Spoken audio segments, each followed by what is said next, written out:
Black plays h6, trying to fight back, and yet again, Joe has to activate his bishop and his rook. He's refusing to do so. He's not! He finds bishop c4, 20 seconds spent on this move, absolutely clutch find. Rook f2 is basically mate. The black king completely stranded in the open. H takes g5, and Joe does not tunnel vision. He does not take back. He plays rook f2 check. Black plays rook f7, Joe finds rook f7, king g8, and queen.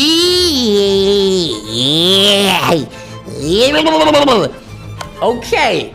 Queen g7 was mate, rook d7 won a bishop and then was mate, rook g7, okay, and now Joe plays rook g6. All right, he could have taken the bishop, rook g6, discovered check. The only move is king h7, and now Joe ends the game with queen.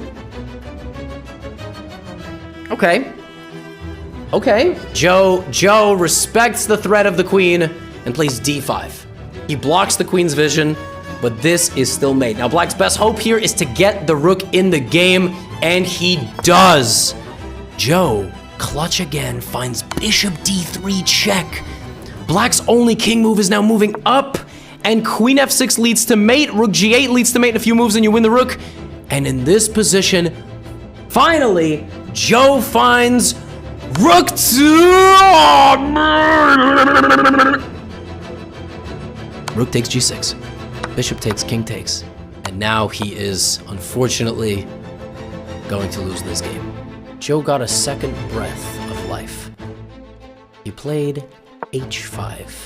And after h5 is played, for an inexplicable reason, Black moves the king back one square to f8. That move doesn't even begin to make sense. It doesn't begin to make sense because if you have these powerful pieces and you're not in check, you shouldn't move your king. I guess Black thought this was a bishop.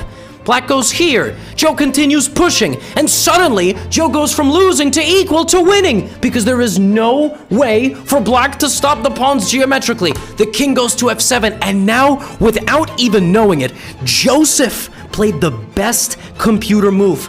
Joseph played the move queen to g7, using his pawn as an anchor for his queen. The black king completely stuck. He has to move to the back rank. Pawn to h7, and Joe made a monumental comeback in this game. Queen takes d5. He promoted a pawn, and he